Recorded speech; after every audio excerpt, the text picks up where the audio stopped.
That's the person that has to represent the general manager or the owner of the hotel in their absence. My favorite shift was the one I was on most of the time I was in that position, and that was evenings. I was the evening manager, so I worked 3 to 11 most days. That's when you had the big rush of check-ins. That's also when your restaurants were open. That's when the bars were open. That's when the weddings were going on, the receptions. That's when all the swanky stuff was happening. So it was a very busy shift, and I loved that. I loved being around people, loved being in the bustle of everything. So that one was very much supporting every department in the hotel. Because in that role, you might have your housekeeping department get bogged down and they need help stripping some beds, so a housekeeper can get in there and clean a room. You might have engineering department that needs help with rekeying something. Well, usually it's me needing engineering's help, but not the other way around. You might have a restaurant that gets a little backed up and they need somebody to jump in and bust tables. Or you might have escalated guest issues that come to you that you need to resolve when there's something that did not go right. That you got to step in and you have to deal with things to satisfy the guests, but also protect the business as well, because you can't just give away the house just because somebody's upset. So that was a very fun job, and I served in that position for about the next 2 years. As for my move after that, I was very happy at the South Grand Hotel. That was a lot of fun and certainly a very cool property. But in order for me to take the next step in my career, I could have waited a little while longer, or I could have moved to another company and kind of expedited the process. So I got recruited by the Big Cypress Lodge. Let me see if this is still turned on. Give me just a second here. All right. So in the end of April, I got a call that they were looking for a new front office manager. Now, the management structure at Big Cypress was totally different because the hotel was a very different animal. The Peabody was 464 rooms, Big Cypress only 103, but the service level was equivalent. Big Cypress was still a full-service hotel. Now, they're new enough that they were not star or diamond rated yet at this point, not officially, but they had all the makings of easily a 4-star property, and hopefully more than that when they tighten up the screws on a couple other things on the property. One thing we don't have that would keep us from ever hitting 5-star at this point is a swimming pool. Right? Gotta have a swimming pool. If you don't have a pool, unfortunately, that 5th star is going to elude you. We do have a 60,000 gallon lagoon with catfish and trout in it, but we don't encourage our guests to swim very often. So I've come over to the Big Cypress Lodge now, where I serve as front office manager. So my role over there is akin to what the director of front office would do at the Peabody. So there's no longer a team of front office managers. I have front desk staff and then front desk leads that are on my team, but then that's it. I don't have an assistant manager at this time. May develop that position again in the future, but I don't have an assistant manager at this time. I don't have a director above me, it's just me straight to the general manager. Now that has its pluses and minuses. On one hand, it is a little tight because you don't have a whole team of people that can pick up the slack. You know, if you need to leave early for the day, you might have your other front desk manager that's there at the same time, and they can finish your payroll, or they can finish incentives, or they could deal with some guest issues that come up for you. But in this capacity, it's kind of just me. Right? So I've got a great team that I work with at the front desk, and they're very empowered as front desk agents at our property. So they can do a lot towards resolving guest issues. But as far as the administrative duties of the position goes, I don't have backup on that, which means I pretty much have to make sure everything's done when I leave for the day. First 3 months have definitely been an adjustment for me, kind of getting settled into the new pace. And also because I didn't have, my predecessor was not present to train me when I was coming in. So a lot of it was just sitting down with all the different people that already worked in the hotel and having them kind of get me up to speed. And most of the people that are on my team that I currently manage are the ones that were responsible for training me, just working alongside them and learning from them, because after all, they're the people that are doing the job day to day. They're the ones that know it better than anybody else. So it was those that I looked to get me up to speed in my current position. A few things about our property. We already addressed that we are in the pyramid. Let me show you a little bit about it. So the rooms are very unique. our entire property is a rustic theme.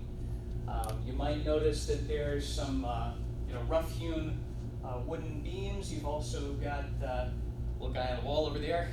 That's make or break for some people. Unfortunately, not every guest is comfortable with a hunting trophy, but that is the motif of our property, and it's all executed very well. So rustic elegance is what we go for. You kind of feel like you're in a hunting lodge. It's almost like a camping experience when you're staying with us. Now, being inside the pyramid, we don't have windows. There are some rooms that are external rooms that look basically kind of towards the parking lot, but most of the rooms face inside the pyramid. Majority of them have a screened-in porch with a couple of rocking chairs and a table out there, so you can sit and you can look out over this huge artificial swamp that's inside the pyramid. So you feel like you're kind of sitting in a treehouse looking over the swamp. But it's a pretty neat effect. Also, a very quiet property, especially after hours, after the stores close down. You don't have any street noise to speak of. You can. Oh, yes, ma'am. Go ahead. Do they keep the I guess not the shop lights exactly, but do they keep certain lights on inside so that the guests have a view in the evening as well? Yes, they do. Yeah, good question. So it doesn't go completely dark, and perhaps we have some potential there to do some fun effects later on, but as of the present, the store lights remain on pretty much as they are when you see them during the day, after hours too. Has anyone here, to show of hands, actually been inside the pyramid yet? Yeah, a lot of you. Has anyone been to a meal at any of the restaurants there? No, not yet. You have? Yeah, which one? The one with the straight back. I don't know the name of it. Was it the one up top or the one with the bowling alley? The one with the bone. All right, Uncle Buck's. Cool. Yeah, so we've got a couple of restaurants on property, and I'll tell you a little bit more about them here in just a few minutes. But here's the layout. This is one of our suites, but several design elements of this room are shared with the other rooms in the property. Now, there's a lot of detail that really went into these rooms to kind of create this illusion of getting away. You know, you feel like you're in a hunting lodge in Colorado. It doesn't feel like you're in the middle of downtown Memphis wearing this property. One thing, you've got stained glass everything in this room was custom designed for this hotel. You've got stained glass here. When you open this door, you've got a nice mirrored cabinet where you'll find your coffee maker and your ice bucket.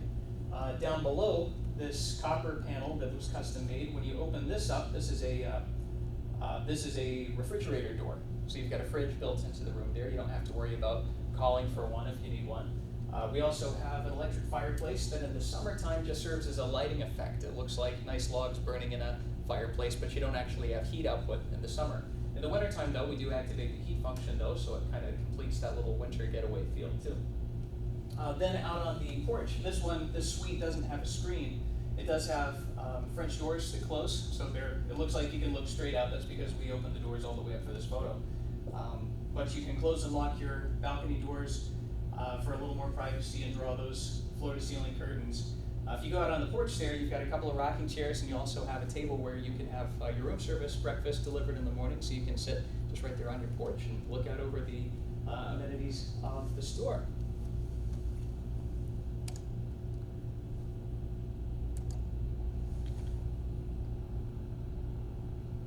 So this next one is a photo of our governor's suite.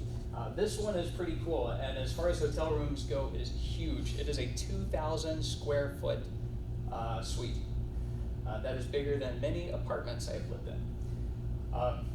So the governor's suite is definitely a marquee suite. It's made up of this living space that you see here. You've got in this case, not a light effect fireplace. You have a remote control gas fireplace. You've also got a nice plush leather couch, dining table.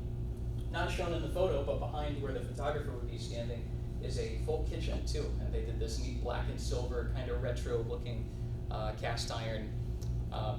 It's like a modern version of cast iron look, fully functional kitchen. So we've got a stove. That's something that you don't see in a lot of hotels these days.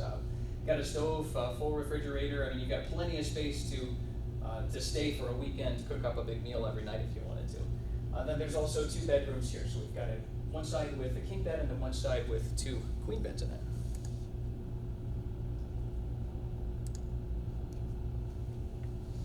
Now this one's pretty fun. This is a fly fishing lodge. So this one is especially popular with kids with families because you've got a king bed downstairs, and And just tucked around this corner here is an iron spiral staircase that takes you to a lofted balcony.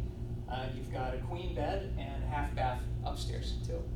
I think the initial intention when they constructed the property was to have bunk beds up there, but a rail this high and bunk beds this high just didn't quite work, so we ended up going with a queen bed up there.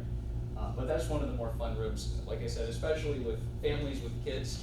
That's a pretty cool place to feel like you're camping out for a while too. And when you go out in the store too, inside the pyramid, you see these, from the outside, these buildings look like cabins. This isn't just something that you see on the inside. I mean, the illusion is completed from the outside too. When you're standing in the store and looking up, it looks like cabins all the way around the entire inside of the pyramid.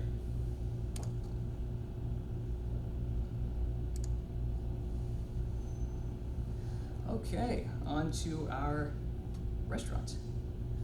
So the one up top, that's called the Lookout. There's an elevator that takes you up the very center of the pyramid to get to this restaurant. And this is open as an observation area as well as a restaurant. So this would be considered the more fine dining of our two restaurants. They serve lunch beginning at 11 a.m., then they have a dinner service as well. So a lot of guests come in just to go up the elevator. Who has been to, or who has not been up to the Lookout that would like to at some point? Saw your hand first. There you go. Yeah, absolutely. So we do have tickets that let you up the elevator to get to the Lookout, but you've got, if you're staying in the hotel, your admission is included. So anytime you want to go up, we've got that included for you. Now the Lookout is